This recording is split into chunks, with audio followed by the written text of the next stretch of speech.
Attention taxpayers, the IRS is intensifying collections in 2025. If you owe $10,000 or more or have unfiled tax returns, it's time to take action.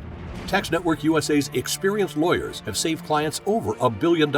They're ready to negotiate with the IRS on your behalf. Don't risk wage garnishment, property seizure, or losing your home. Call 1-800-958-1000 today. Get the help you need at 1-800-958-1000 or visit tnusa.com. Hiring is a lonely business. Posting jobs, sifting through resumes, interviews with unqualified applicants, being ghosted. What if you could link with dozens of qualified candidates who are ready to work right now with just one connection? We're Express Employment Professionals, your full-service workforce solution. Every day, Express recruits qualified candidates in your area. So when it's time to hire, they have the talent you need ready to go to work. With more than 40 years in the staffing business and more than 860 locally owned and operated offices, Express helps thousands of companies find great people each year. And they can help you, too. Don't go it alone. Go to expresspros.com. One connection, great candidates, problem solved. expresspros.com, the workforce you need when you need them. That's Express Employment Professionals. Find us at expresspros.com. Why choose a Sleep Number smart bed? Can I make my side softer? Can I make my side firmer? Can we sleep cooler? Sleep Number does that. Cools up to 8 times faster and lets you choose your ideal comfort on either side. Your Sleep Number setting. And now save 50% on the new Sleep Number Limited Edition Smart Bed. Plus free home delivery when you add a base. Ends Monday. Exclusively at a Sleep Number store near you. Learn more at sleepnumber.com. To have a good harvest, one must plant good seeds and must also use the right kind of fertilizer. The carrots have grown large and firm. How good they will taste. Well, good morning, ladies and gentlemen. Welcome back to the Backyard Gardens podcast. Hope everybody's having an absolutely fantastic day. And we're going to answer. Are we going to answer it, or are we going to give the tools to figure it out? What's the situation here, Batavia? I'm almost certain it's the tools. Speaking from a pixelated version of myself. Yeah, so we're going to give.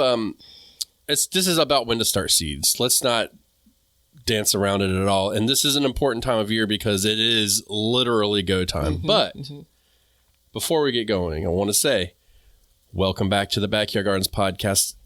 I am Ben, and this is my co-host, Batavia.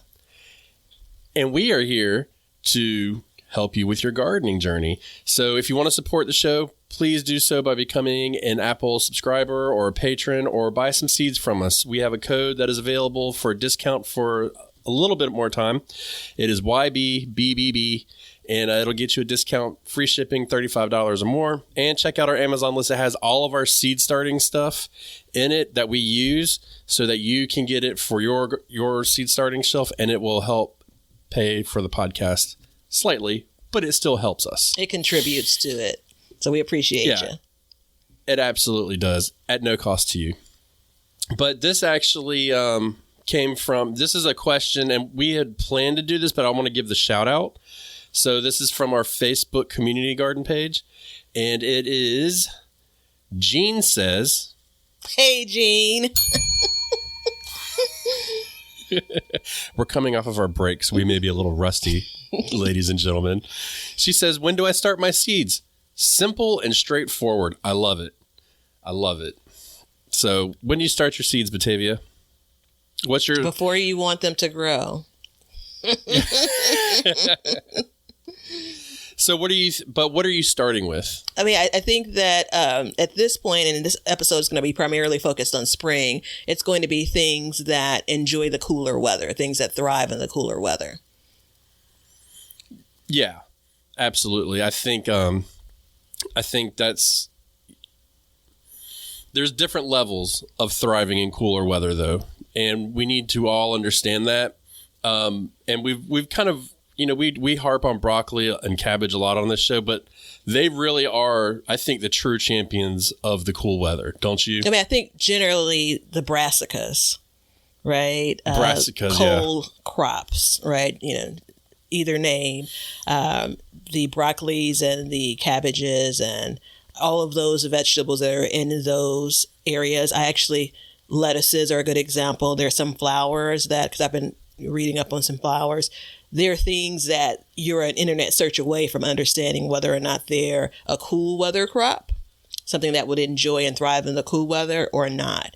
One of the levels I'm sure that you're speaking of is things that will grow and mature and thrive in the cool weather, and then things that will grow through the cool weather, but will ultimately produce and be harvested once it's warmer. So that's where it gets a little bit tricky, at least it had for my mind. But things are starting to become more clear because guess what? New year, new Batavia is loading. Oh, so let me, just so we know for all the people on YouTube, we are officially loading. Yeah. Loading. Mm-hmm. So we were talking the other day and I could sense it coming in and I wrote a note and Batavia was tickled by it. So I didn't get the same effect today though. No, it's been a sleepy weekend. Gig. Yeah. I've actually had a conversation for an hour prior to you. So I am trying to recharge as we get into this.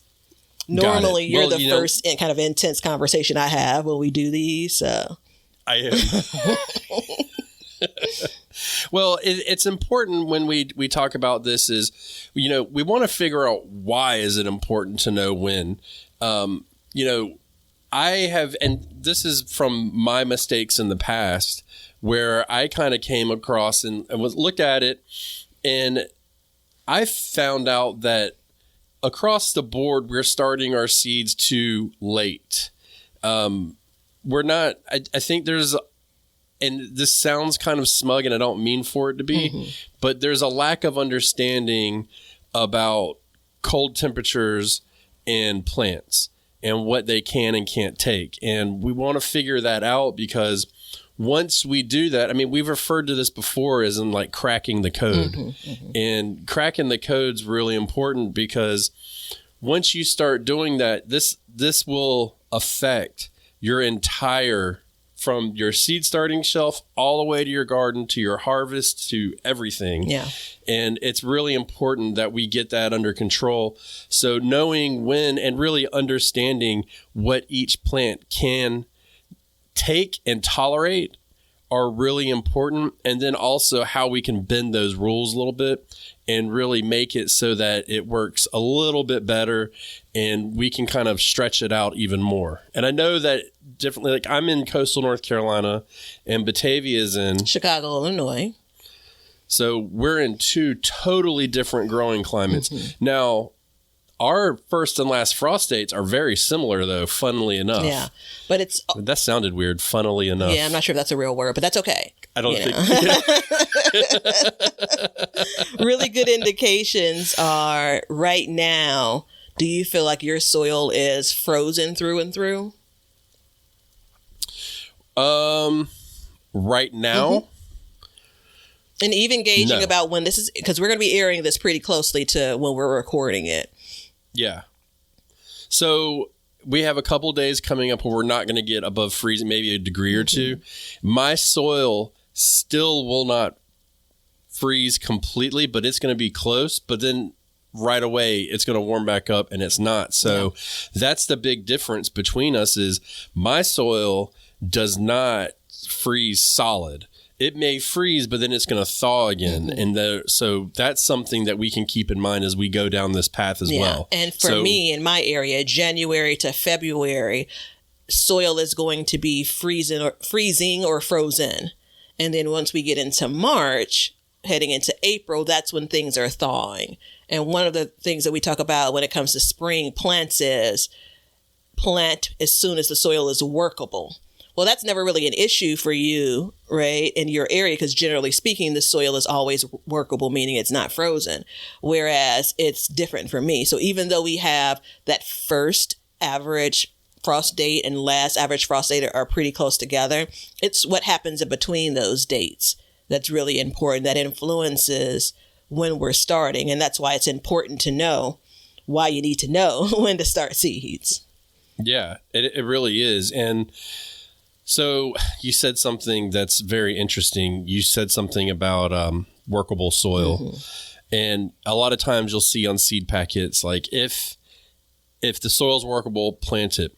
Well, as somebody whose soil for 95% of the winter stays workable, I'm here to tell you that's not necessarily the case.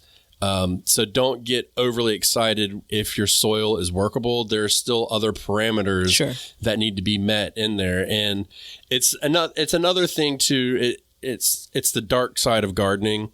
It's the marketing, the getting you to buy seeds. I mean, look, we sell seeds, clearly, link below. But if we tell you to plant your seeds at the wrong time and they rot in the soil and you got to buy more seeds, I mean, look, this is the reality of the situation. So for years and years, and I've done this for 2 different types of crops, my snow peas and my carrots. So in particular, snow peas. And all right, so right now, like we've discussed, my soil is absolutely workable. I can go out there, I can dig, I can stick my finger in my soil, I can do a lot of different things with it. And I could go put a seed in there right now. What I found, like even though my soil is workable now, if I wait about a month, that germination, because I've done it. I planted January 1st and then I planted February 1st. The February 1st seeds outgrew the January 1st seeds. The January 1st seeds absolutely did germinate, but they were very, very slow to do so. Yeah, I feel like this is a little bit of a tangent. And I think that I want to lean into the idea that we're giving tools for people. My soil was workable on December 30th. That's when I planted my garlic. Cross your fingers and toes, right? You know, so a month later, December 30th is when I planted my garlic. That's when my soil was workable. January 30th, a month later, it's frozen. It was a chance that it could still have been workable on January 30th, but that's not the point, right? So if I start planting things on January 30th because my soil is workable, let's just be realistic. The freeze is still coming. Because I was able to work my soil on December 30th, should I have put broccoli transplants out? No, I shouldn't have. Because guess what's coming after that, right? You know, so remember I said between your average first frost date and your average last frost date, the weather in between those dates dictates what your planting should be and will be and what you're going to be successful with. We've talked about rarely, but talked about in the past, kind of that false spring feel.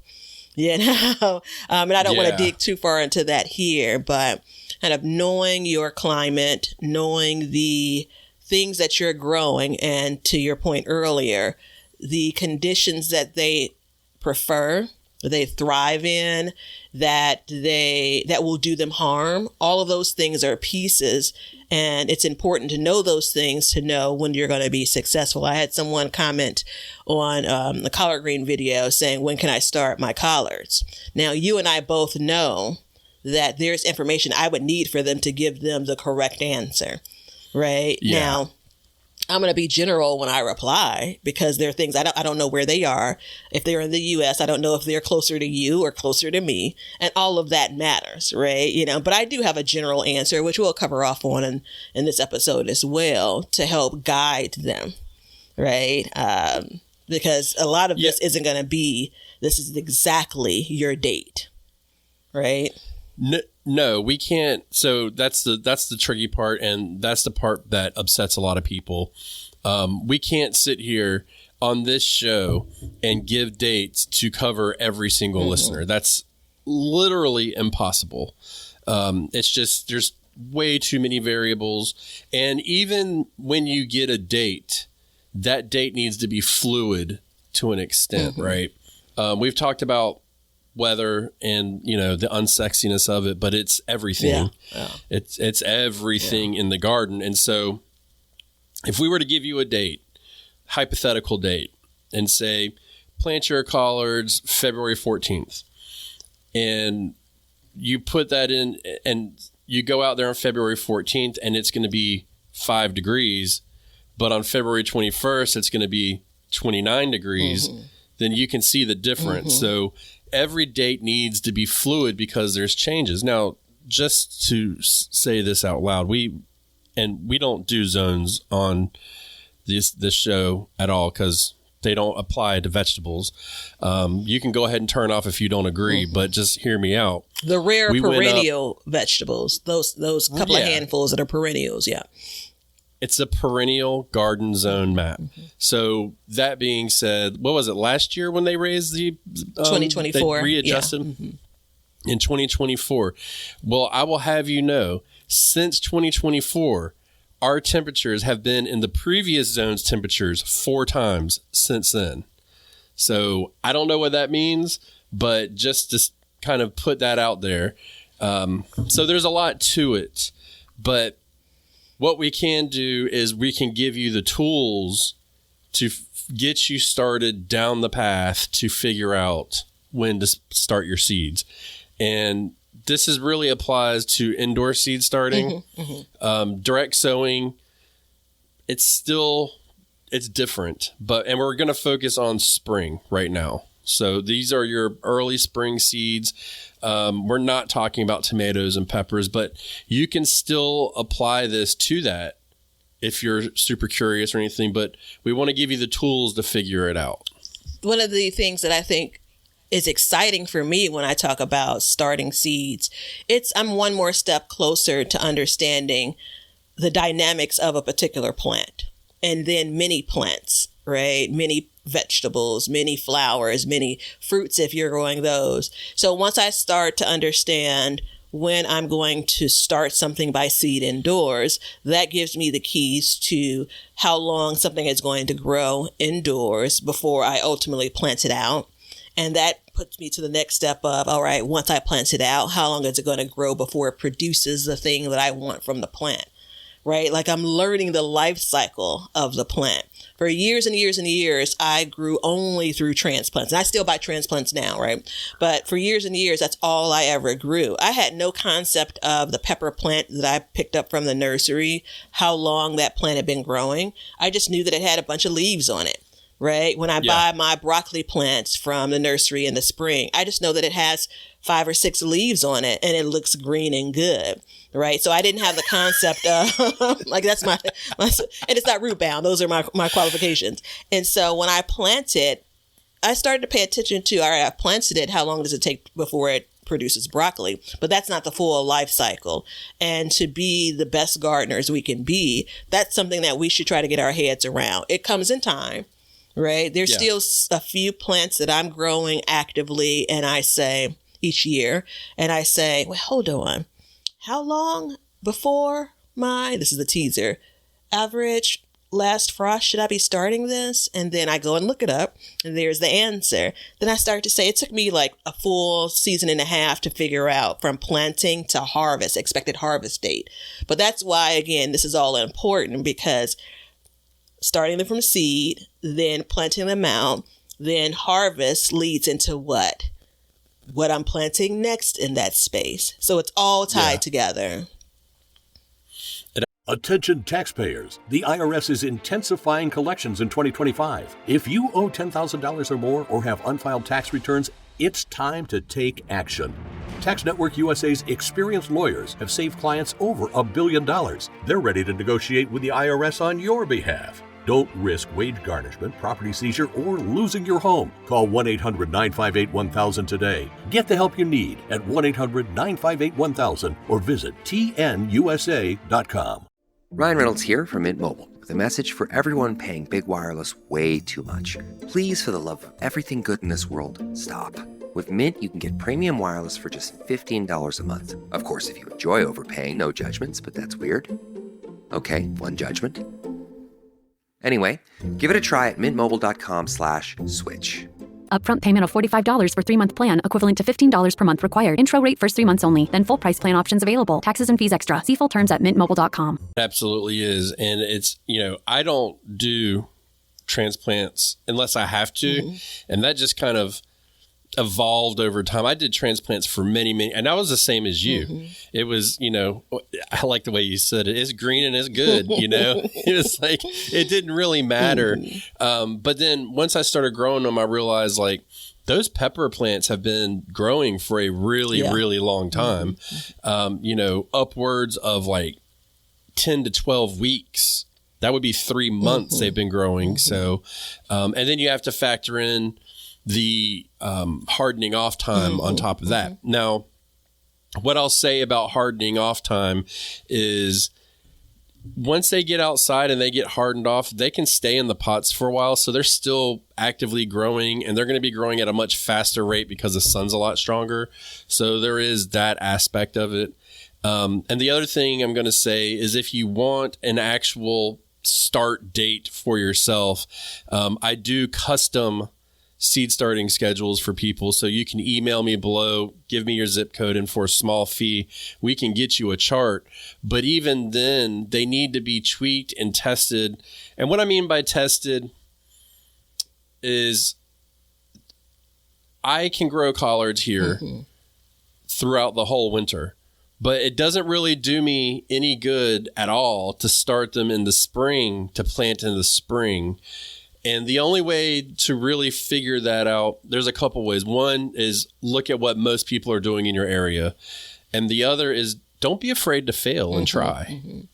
Try it and see what happens. I mean, what are you going to lose? You're going to lose a collard plant. So what? It's not the end of the world. So a good example. Because yours is different. Yeah. So collards, based on my climate and the temperatures throughout spring, summer, and fall, I can go against the grain. I can plant collard transplants in the garden. Technically I could sow them by seed, which I don't normally do, but I can plant collard transplants in the garden in April, the first week of April. And those collard plants will stay in the garden all the way up until past my average first frost in the fall. So they stay in my garden through spring, summer, and fall. And generally speaking, they're as tasty as you'd want from a collard green plant. Now, to Ben's point, cauliflower is a good example.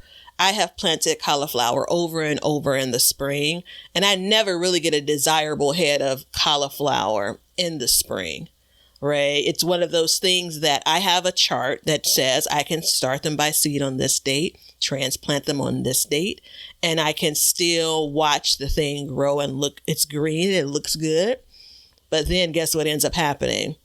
That thing, probably worse than broccoli, that thing gets caught by the heat and ends up bolting. Oh, yeah. Cauliflower is a little bit more sensitive to the cold than some of the other brassica plants that we will talk about. So these are the things when it comes to like testing this out. I was one of the first consumers of the custom chart. And I took that chart because it gave me kind of the guardrails, right? It gave me the framework. And I've built upon it for my own growing preferences, the things that I like to grow. I've added some things. I've taken some things off. I am now continuing to adjust it based on my schedule, my availability, what I know to have worked in my garden. So if something says started on February the 15th, I really like starting these things on February the 1st. I've learned that this thing, there's no harm in starting it that 2 weeks earlier. In some instances, depending on the vegetable, I need to be more obedient when it comes to the start date that's noted, right? Some of these plants, you get down to your, March and April, your summer plants. Those things don't want to stay, not all, but some don't want to stay in pots that long. Squash is a good example of that. But I say all that to say, you have the baseline, you have the framework with one of the seed starting charts, and then it's your job now. We're passing it on to you to then be able to follow it, make adjustments where it makes sense for you in your specific area. Because even in a zip code, I mean, there's some changes even in one same zip code, We all have Absolutely. these microclimates. I've gotten a couple people, they send zip codes, and I'll go and there'll be 3 zones in a zip code. And then I'll say, well, I'll look at it because I tried to, and just going on a little, just to kind of explain how this works. And I'll look at it and I'll look at the map and I'll say like, hey, are you close to this area? And they'll say, yeah, I'm pretty close to it. Well, then I'll go in from there. And then it's like, well, it's still in 2 zones. And I literally have to ask this person, which I try not to, is what is your address? So I can get, I mean, there was one, and California is the absolute worst to do these for. They were in like right on the coast. And it was like the coast was like zone 10A. And then you get off of it and it was like 8B or something. I'm like, okay, you know, this is, and the reason why that matters is because their frost dates were completely different within a mile stretch. So, you know, this really does make a big difference. I know we don't talk about zones, but, you know, you can use it as a tool to an extent. But everything that drives planting seeds really comes from one thing, and it's absolutely your frost dates. Your first and last frost dates is what drives a vegetable garden, unless you're doing like eggplants perennial or something like that. But typically we're all growing those as annuals. So it kind of works out that way. I will say that in the years that I've been doing this, and I've been tweaking it and tweaking it and tweaking it and changing things, you know, carrots were another one. You can grow those. You can start them here in like late September, early October, we can start them. And last year I did 2 sets. I did fall and spring carrots. Well, the carrots I planted in the spring caught up to the plants that had been in the ground for months and then past them. So this year I was like, I'm not even going to, because then it's just one less thing I got to worry about for fall. Yeah. You know, I can let that ground rest. I can put something else in that space. So knowing when things go in can help that, but then tweaking what season works better. And it's typically in the hotter seasons. Your cool season vegetables will do better in the winter, in the fall into the winter. And in the cooler seasons, they'll typically do better in the spring going into summer. Are you saying the cooler areas? Cooler areas, yeah. So like cauliflower, I mean, I like that you brought that up because, look, I've only gotten a cauliflower harvest in the fall. I can't even begin to look at a cauliflower head in the spring. It's just not possible. Yeah. Well, I say that, but if I tweaked it, the issue is when it comes down to cauliflower versus broccoli, cauliflower is a little bit more frost sensitive than broccoli. It's a little bit more tender. So that kind of poses an issue. But, you know, it's all semantics at that point. And that was just clearly 1 year I did it right, 1 year, or 1 year I did it wrong, 1 year I did it right. Yeah. And then if you get success, keep doing it. If you fail, don't keep doing that same thing over and over, because then you're just going to go crazy. So your starting point then is if we're looking at spring, your average last frost date. You could say that across the board for anyone's garden. And the interweb with a quick search, you know, what's my average last frost date? Most cases, if you're in the U.S., you know, your zip code, postal code, what have you, and you'll get a pretty accurate, I'd say, response back. If you're in the U.S. also, I've checked my extension service. Farmer's Almanac is a good resource, I feel, when it comes to getting information like that. And that is what you're building around, you know. So that's when you start to apply some of the building blocks we've talked about and we will talk about. But that's your first important date. Yeah, absolutely, especially for this time of year. Now, well, let's just get into how we figure it out. So you take your first frost date. Last. And your last. I get them every time. Yeah. And this is such a bad platform to get them confused. I was writing some notes. I was working on a couple of things. And I was like, final frost date? Is that easier to say? But I'm like, no, first frost date is also, that's going to be a tongue twister. So yeah, I get you. Yeah. Last frost date. We got to come up with a better term. But at the same time, I don't think we should reinvent the wheel. Spring frost date.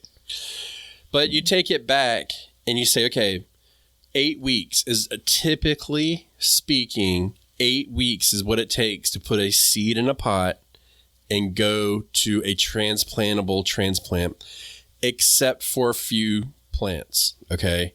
So few plants off the top of your head, Batavia, can you give us 2 for spring? For spring, it could be, I'm going to cheat. Most flowers need longer. Oh, yeah. And for spring, I don't know that I have a second one. Okay. So I can think off the top of my head for spring, and this is cool season, like rutabagas. You want them about a month in the pot, in the seed something cell. That's shorter. Something that's shorter. Yeah, shorter. Flowers typically go a lot longer. Yeah. And just as a side note, there are a couple of factors. Days to germinate, right? So you're putting a seed in a pot. The amount of days that it's typically said that it will take to germinate, in most cases, most things we're talking about will show themselves vegetable-wise within a week's time. When you get to flowers, and we don't spend a lot of time here because, the audience hasn't shown a lot of interest, although flowers are a love of mine. Some flowers can take anywhere from 2 to 3 weeks to germinate. So when you talk about a longer period of time, that's a real good indication as to why you're starting those, much earlier than 8 weeks. But there's either around that 8-week period, things that may take 10 or 12 weeks, things that may take more like 4 or 6 weeks. So that's kind of the base. And this information is readily available on most internet search. You do that when you're looking to purchase seeds and so on. Yeah. And flowers, just to kind of impress how much more difficult they can be. Sometimes they need cold stratification. So that's a whole nother process where it could be months before they germinate to prep the seed. But to go down the path of the vegetables, 8 weeks is what you want, but we're not talking about your last frost date. So like I plant my broccoli probably about 8 weeks. I put my broccoli in the ground 8 weeks before my last frost date. Here we go. Same with my cabbage. All right, let's break this out in a different way. So there is, when do you put seed to dirt, right? So there's that. And then there is, when is a thing that's been indoors when does it move outside, right? And then there is, when does it actually go into its forever garden space? So those are kind of the 3 areas that we are talking about when we talk about 3 different timing, categories. right? Yeah. And clearly, because that's going to happen in succession, putting seed indoors in the soil, you're going to move it outside at some point, and then you're going to plant it. And I'm okay with working my way backwards from that. So your average last frost date is... It's pretty, like it's in April, right? April 15th. Yeah. April 15th, roughly. Yeah, mine is a few days later than that, but for simplification, let's call it April 15th is the date that we're going to talk about today. Yeah, so April 15th, it was funny, I was thinking we should come up with a fake last frost date. There it is. So April 15th, but and so we know Batavia is the same, but she's not going to put her seed in at the same time, so we need to figure out what's a trigger to say, hey, this seed can go out as we look forward. And you can always use Batavia's absolute favorite website ever created, which is timeanddate.com. I feel like we broke up or something. I haven't talked about them in so many months. They're back, though. It's that time of year to talk about them, though. It's that time of year. So timeanddate.com is a great resource because I can search by my zip code and I can look at past weather. There are a bunch of other cool things like sunset, sunrise time, average sunlight for, a particular day, like all of that stuff. But for this purpose, if I search timeanddate.com and then put past weather, you should be brought to your city, essentially. And you can look at, by the filter, 2023, 2024, whichever one you want to select. I'd look at April and what my weather was last year, April, right? And I'm at that point just trying to either prove my average last frost date wrong or right. And generally speaking, it's about right, if I'm looking at an April 15th date. But I also want to look at what does March look like? Because that, for me, working my way backwards, April the 15th, for me in my area compared to Ben and his, what's the earliest that I want to put a broccoli plant out? So I'm going to start counting backwards from that. Now, you said 8 weeks for you, right? Again, his soil is much more pliable, right? His temperatures are not as cold, not as frigid as mine. I'd say about 3 weeks is a good spot for me in my area as far as putting something like broccoli or another cool weather crop out. So that puts me in the last week of March, right? Yeah, because I mean, you got to think about the difference between you and I is I have a hard stop for broccoli. Wait, no, before you go there, let's just walk it all the way back. Uh-oh. Yeah. So if I'm the last week of March and using Young Ben's math, I'm planting it the last week of March. Okay. I want to harden it off when? The week before. Okay.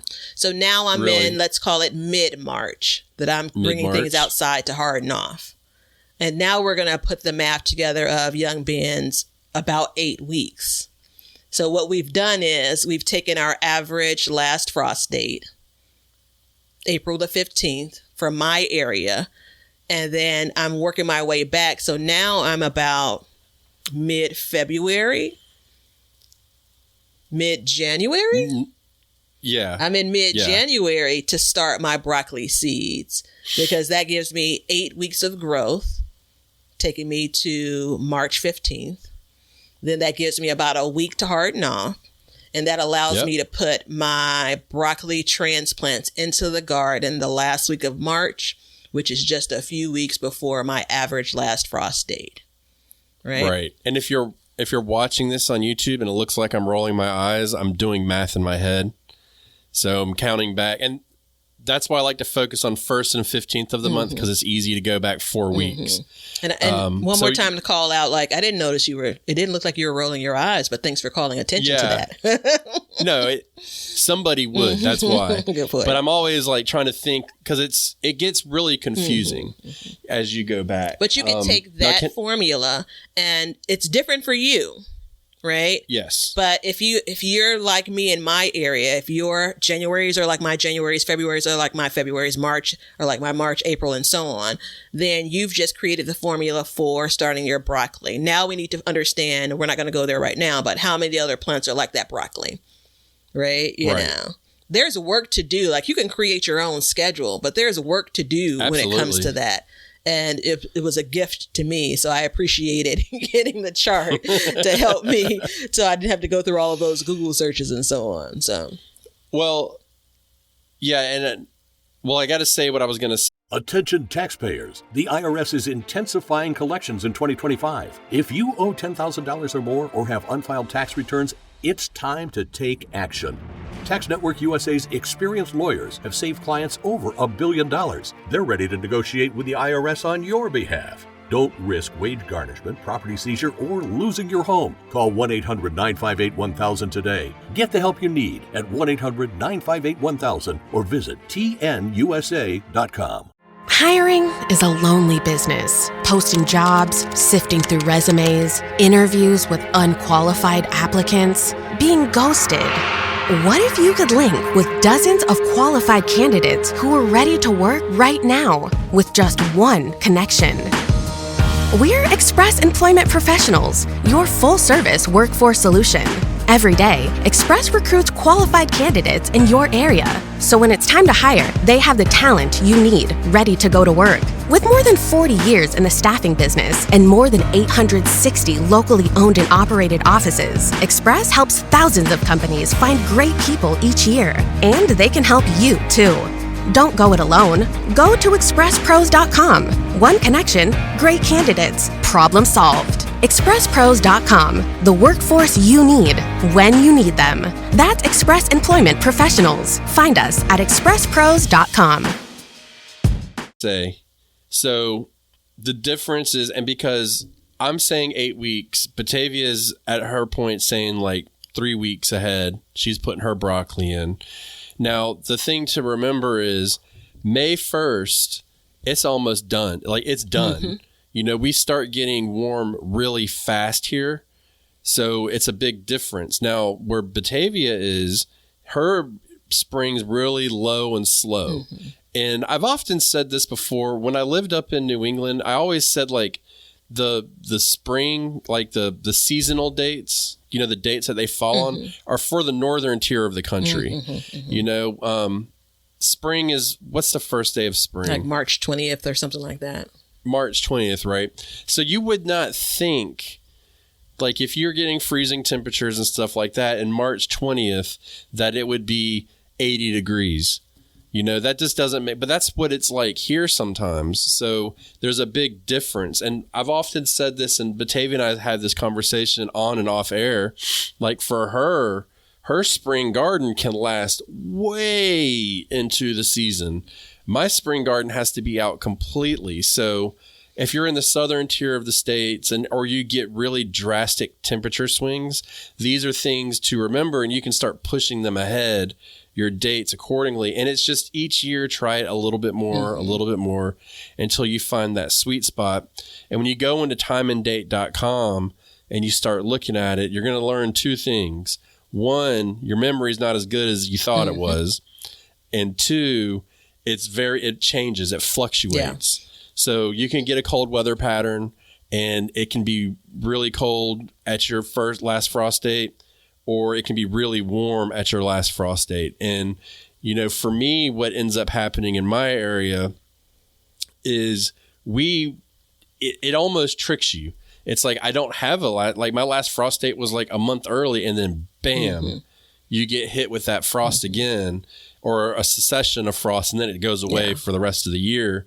But that's why we want to be very careful, and we want to be very cognizant on this show that we're telling you, like, this is for spring seeds, because there's still a danger that you're going to get a frost, and you need to be aware of that, because if you don't and you put your tomatoes out, they're going to get ruined. Yeah. I do want to take another 60 seconds to walk broccoli through. So hold on, let me set my timer to go. So if I'm planting out my broccoli, which the earliest, to be frank, I've ever planted it is the very first week of April, but we just walked through the scenario of me planting it out the last week of April. And that time frame makes a difference. So I would be growing that broccoli plant in my Chicago garden through April. So that's about 5 weeks from when it was planted through May. And once I get closer to the end of May, our weather is heating up, and I'm right on the cusp of make or break for the broccoli, because it's really sensitive to the heat. And make or break meaning the plant won't die, but the quality of the broccoli heads that I'm going to harvest could be impacted if I wait too long. So that's why it's really critical to understand the when and how early you really can plant. I have more wiggle room in that than young Ben, which kind of goes back to why he's saying, you know, he's starting it much earlier, because he can, and really he should, because that back end piece, we planted it out last week of March. It grew in the garden April, and then in May, I'm looking to harvest towards the end. By the time I get to those first, 10 days of June, I'm harvesting small broccoli heads if I need to, because they're going to start to be impacted by the heat that we're getting coming out of spring into true calendar summer, right? 75 seconds. No, I have a question for you. In the first part of June, when you're saying they're being impacted by the heat, are they bolted at that point, or are they starting to separate? They're first going to start to separate. Okay. They're going to then start to produce, instead of green, because I don't know, there's no other color broccoli besides green. So instead of just the green heads, you'll start to see the little flower, like it starts to look a little kind of brownish. That's the next kind of stage where that thing not only is going to start to bolt, because it's going to start to produce the flower, which ultimately will be the seed. That's going to impact the taste of that broccoli. Now, it's not as bad from my experience as like lettuce, how lettuce could go really kind of rank. It could be bitter. Broccoli isn't that, but it's not as delicious as those tightly formed heads. And for me to have broccoli in my garden by mid-June, it's a real rarity.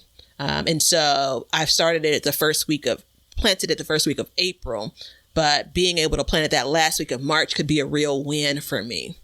Right. It's a whole different story for collards. For me. And to put it in perspective for you, and by June 1st, I'd be harvesting my broccoli seeds. Seriously, I would be harvesting dried seeds off of the plants by June 1st. So that's part of it. But you were saying about collards? Well, I'm just saying that that's a different experience than collards. Remember, I mentioned collards can stay in my garden. Kale can stay in my garden. Even cabbage can stay in my garden through most of summer.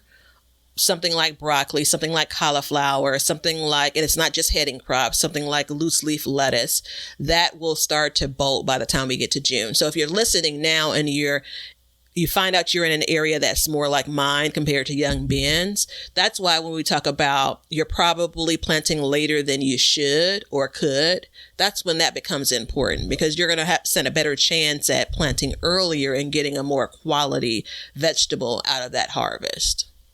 Yeah.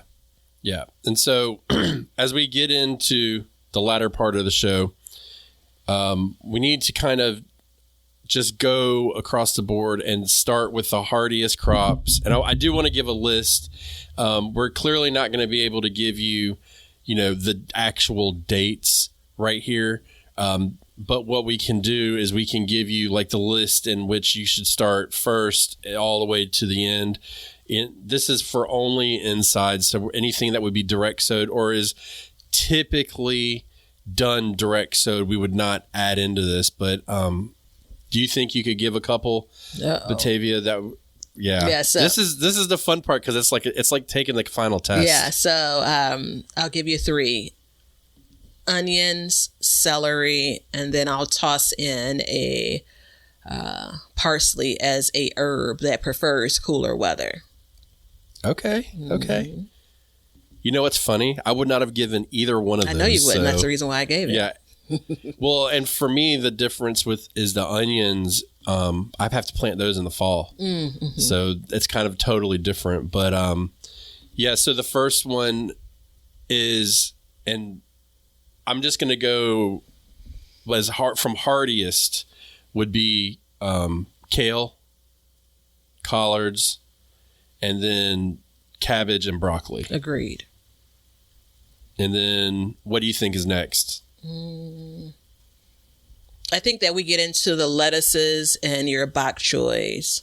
Something that enjoys cooler weather, but is not as hardy as things we've named earlier in the list. Yeah, I agree with that too. And then also rutabagas and lettuces are right about the same time. And I grow a lot of rutabagas. That's why I keep bringing them up. I know it's not a popular one, but that's just... Oh, and mustard greens. That's another one that can fall in between, right around the broccoli, somewhere between broccoli and lettuce. You could start your mustard greens. So if you're listening or watching, so between the groups that I named and then the groups that young Ben named, we'd be remiss if we didn't mention spinach and peas. So green peas. So... You want to hear something about spinach? It's stupid. I started spinach inside. Yeah, I have. You know what I noticed just before we came on air? What I noticed? The damn thing's bolting in my house. It's got flowers on it. So, and I've typically only direct sowed it.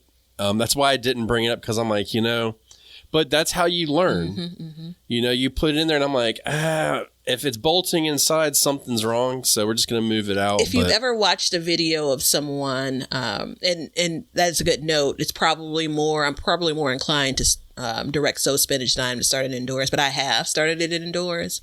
And like True Leaf 1 is an opportunity for you to transplant it out. You don't need a big bushy plant for something like spinach. And I think it may be the weather fluctuation, the temperature fluctuation. It's always going to be warmer in your house, if that's where you're starting things, for spinach than it really likes. So there is that. Yeah. So all of these plants need to be started before what you want to ask about, which is peppers and tomatoes. Mm-hmm. I started my broccoli December 15th.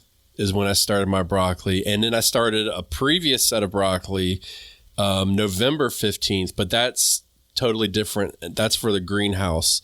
But I do want to take 2 minutes and just say this.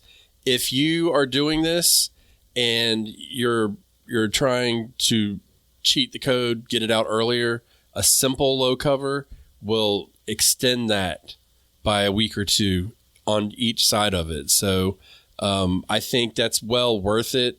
It definitely helps. I just did a video on Sandy Bottom Homestead about hardening off crops when it's still cold outside. And the low tunnel plays a big part of it because there's so much you can do with that.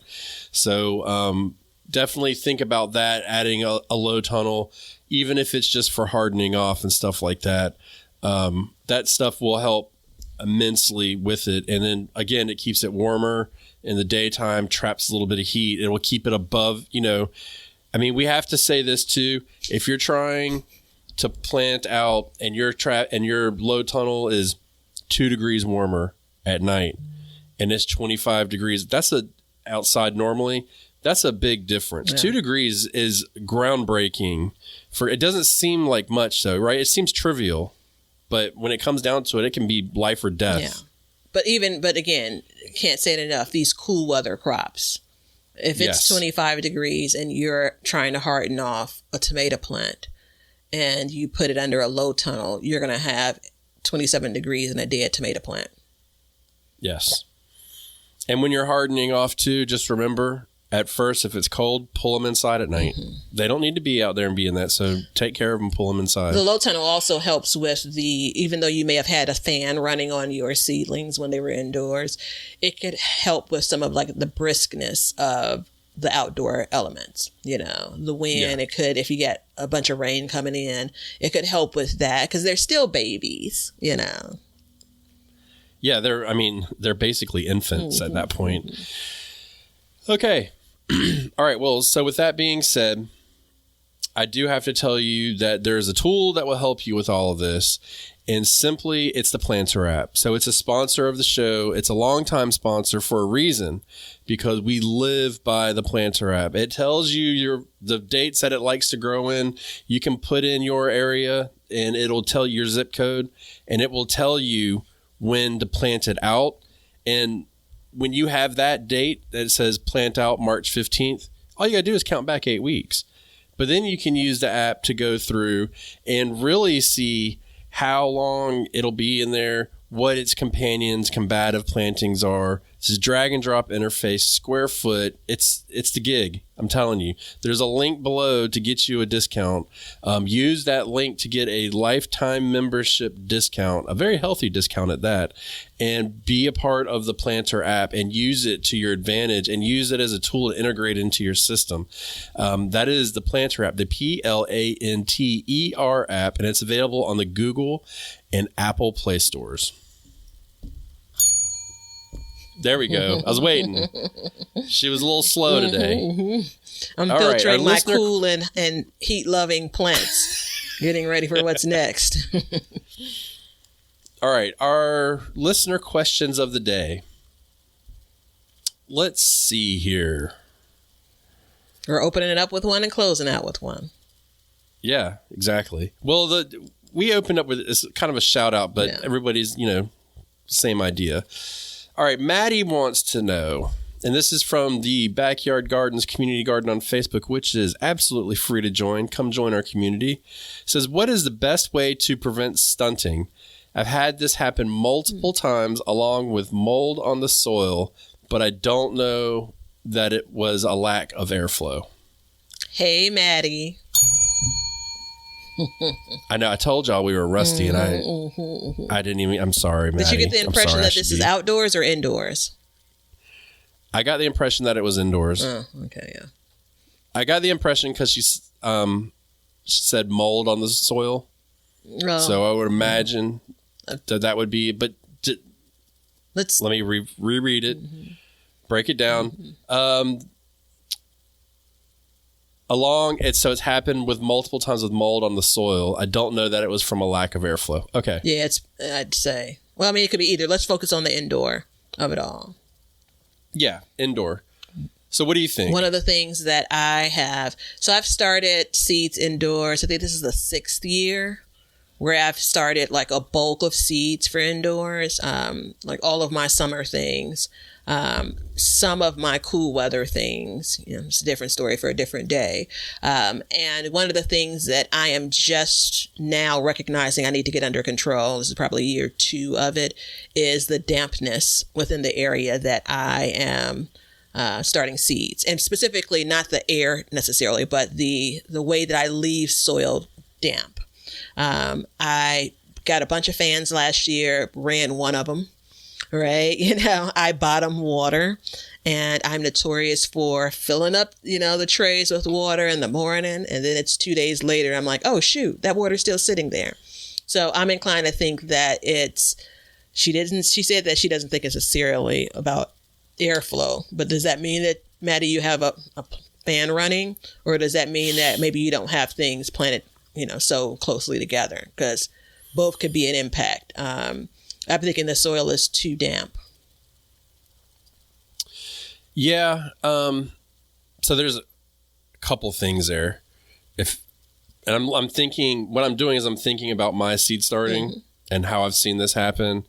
So one thing I know is mold doesn't usually grow easily if it's cool, right? So I'm imagining that it's warm. So definitely too moist. I agree with that completely. Stunting is a part of stress. So what you want to do is, if you got the heat mat on there and you've got it covered, a lot of times what we do is we put a dome on it, and then there'll be a heat on it, and it'll create humidity. I literally, just before I came on here, I checked my pepper seeds. They're about 5 days old. And I took my chopstick that I keep up here, and I cracked the top. I propped it on the bottom and put the tops on so that the air would get in and out, and just kind of let that air recirculate out of there, because I noticed that it was getting not mold, but mildew on the perlite that's on top. So that's one thing. So we may manage this differently. If you have a heat dome, I'd say take it off once those seeds germinate. I've not done that, and it's led to some problems. But the idea is creating that kind of greenhouse effect to get those seeds from the place of placing them in the soil to actual germination. Generally speaking, there's some plants that would enjoy the more humid climate that the heat domes present, but I think you're better off removing it. Not that Maddie said that they were using it, but removing it to create, again, that air circulating and to prevent it from being too warm and too damp. In my response, I didn't really address the stunting, so I'm glad that you came back around to that. Yeah, and so stunting is a measurement of stress. Now, there's also another part of seed starting that you kind of need to understand is when the seed germinates, it'll come up, and then it'll put its first leaves out. And I can't say it to save my life. Say it again. Cotyledons. I'm either like very, very strong and wrong, or I'm right. I'm going with you're right. So the cotyledons, strong and wrong. I like it. Strong and wrong. Way to stand by me, brother. I appreciate it. Hey, look, arm to arm, baby, all the way. So when the cotyledons come up, the plant kind of seems like it stops. And what it's doing is it's forming its roots. It's getting a little bit of energy from those leaves, those first leaves, and then they're forming their roots, and then they will start to grow. But at the same time, once you start to see those true leaves come up, that's when you should give it a very light dose of fertilizer, and that will kind of push it past that. And also, I mean, on the watering and seeds is a big, we couldn't do an episode on watering seedlings because nobody would listen to it. But if we can drip it into every single episode we talk about, off for it, yeah. So when you water them at first, there's nothing to soak up the water at all. Nothing. As the roots grow and they get bigger and bigger, they're going to start using up more water. So at first, I don't water my seedlings for like 2 to 3 weeks almost. And then they start coming. Then I water them. And then to let them dry out, you water them, and you keep that process. You can't, and I was guilty of this for a long time where I would water on a schedule. I'd say, okay, every Tuesday and Saturday I'm going to water. Well, what happened was I was drowning my seeds. Yeah. I was having seeds rot, and I was just waterlogged. If you ever have that issue and they're waterlogged, just let them dry out. Let them use the water up. Turn the fans on and turn the heat on them a little bit, and it'll help get that water out of there. But it's just a stress mechanism. So whatever you're doing to stress it out, you've got to kind of do a Sherlock Holmes and figure out why is it stress? What is the problem?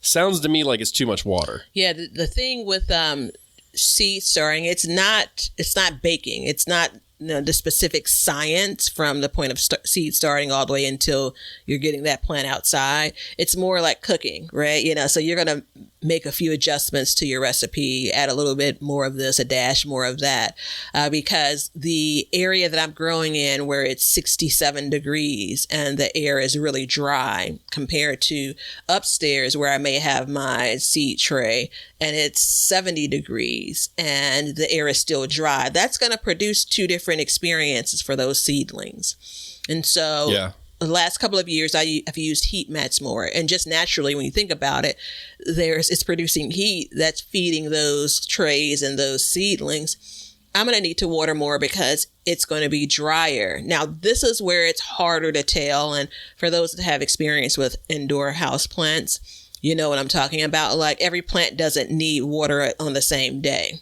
And you kind of have to figure it out as you go along to determine which plants need water when. Of course, you could look up some things about which plants are drier and can thrive in drier conditions.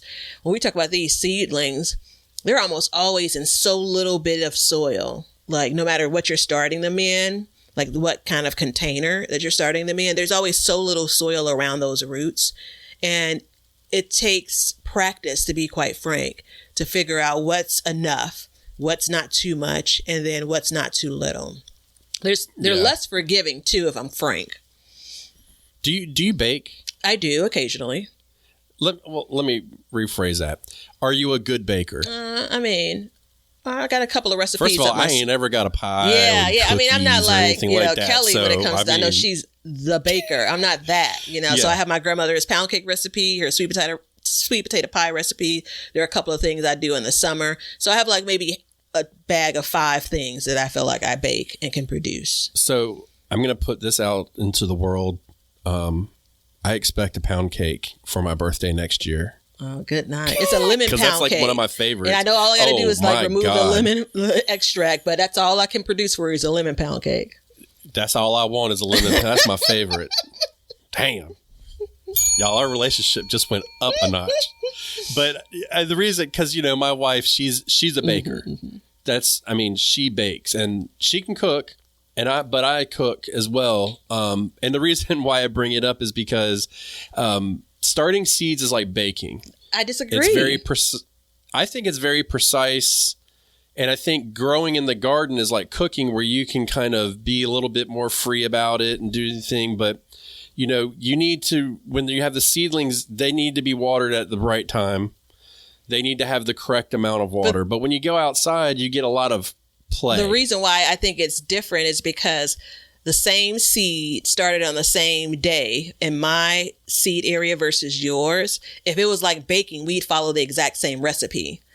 And the reality is that it's not. The act of starting it, literally the act of how much soil you put in, how much you cover the seed with, like that's the only thing I'll lend to baking. Like that can be really precise. But once you get to the point of caring for it, like past day one, I think then we have a lot more play. And I do agree with you. The garden outdoors is much more forgiving because that's the natural place that these things are going to grow in. So there is that. Yeah.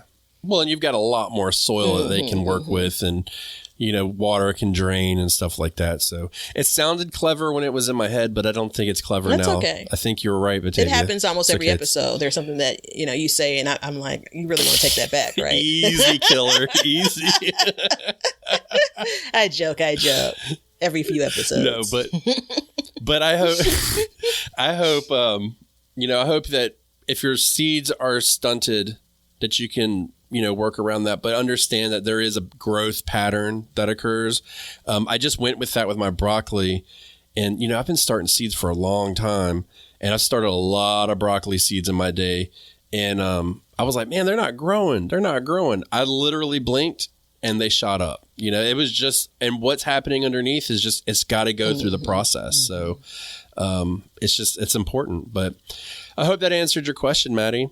Do you think we got it under control? We got ours under control. I'm not sure how much we've helped Maddie. I'm sure you'll let us know, though. I hope you will.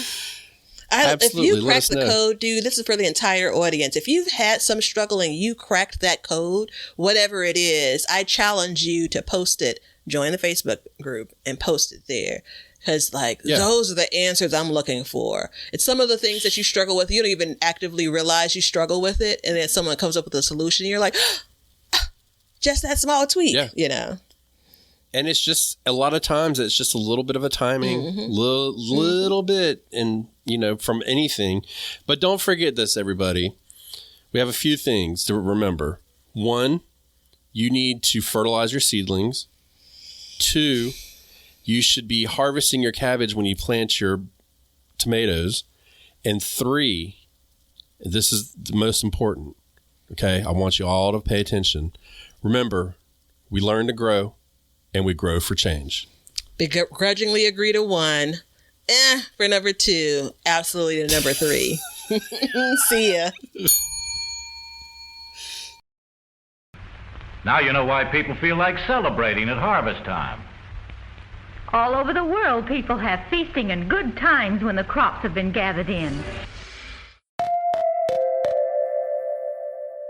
Thanks for checking out the show. If you like what we're doing and you'd like to support us, you can become a patron at patreon.com/backyardgardens, or you can be an Apple subscriber, and in both of those, you'll get an extra episode every month. You can also make a one-time PayPal donation with the link below, and you can get all kinds of gardening gear like t-shirts and mugs and cups from the link below at Teespring, and we have an Amazon store which has all the products that we use and recommend in our gardens, and it helps support our show. And we also add to this list periodically, so be sure to check it out periodically to see if there's anything that you need for your garden. Everything that you do, including a like and a subscribe and even a review, will help us learn to grow and grow for change. See ya.